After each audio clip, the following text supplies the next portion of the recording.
Now, I didn't even know about this, but when you said, I got a few images from you that I needed for various pictures, and there was a match that I had to talk about because I saw it.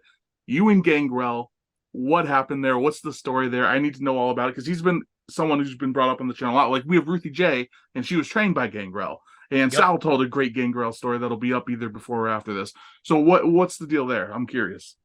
I mean, I want to start this off by saying that Gangrel is a saint. He is easily one of the best veteran wrestlers I have ever worked with in any capacity, whether sitting in the hotel lobby early before a shuttle, sharing the ring, you know, just being on a show with him and him not knowing his opponent, me trying, and asking, hey, what's this kid do? Stuff like that. Like he's just the best in every way. He's a great teacher. You could see his school is always jam packed with students. And from a fan standpoint, Gangrel has always been one of my favorites. Just to me, I started, Gangrel had already been around for 2 years when I started watching wrestling. He was always kind of on Sunday Night Heat, which was my shit. I love Sunday Night Heat and Jack. And so I got to see him all the time. And I loved him. I thought he was so scary looking. And then watching more tapes back and stuff, I was like, oh, whoa, okay. He was a vampire that showed up, and Edge was supposed to be the vampire hunter.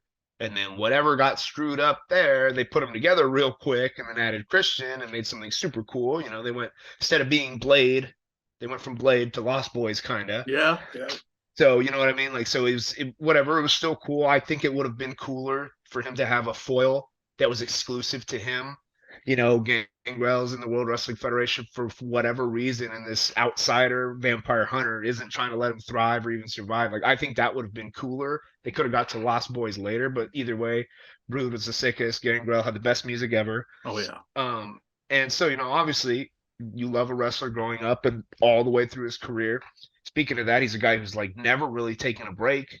yeah. Whether or not he's on TV, he is always wrestling. I first met him wrestling in Oregon. And then he's based out of Florida, so he's always wrestling around there. He's always on cool conventions where with the wrestlers that look cool and still look cool and look like I mean, the guy looks exactly the same as he did 25 years ago. He hasn't aged a day. He's still big and jacked. He still hits that crazy wicked snap elbow.